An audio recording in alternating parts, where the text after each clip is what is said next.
Karate অনেক সমস্যা আছে, এটার সংস্কারেরও দরকার, এবং এইটারে নিয়ে অনেক আলোচনা।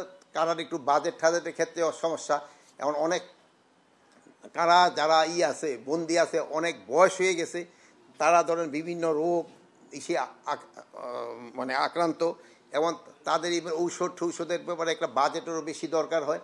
তো আমরা চাচ্ছিলাম যে ওই যে লাইফ টার্মটাতে 30 বছর ওইটাকে কমায় কত করা যায়, একটা যুক্তিযুক্ত একটা করে যেন যারা বয়স্ক হয়ে গেছে তাদের কীভাবে ছাড়ার ব্যবস্থা করা যায়। আমরা এটা এখন পর্যন্ত নির্ধারণ করি না, এটা একটা আলোচনার ভিতরে।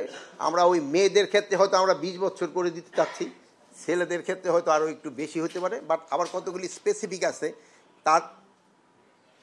তার বয়সটা কত ওটাও দেখতে হবে। ওখানে যে ধরে 18 বছরে অপকর্ম করছে, তার যদি 20 বছর ছায়া দিল 38 বছর, সে তো আবার আইসা হয়তো আবার অপকর্ম কিনা ওই সবগুলো দেখা হবে।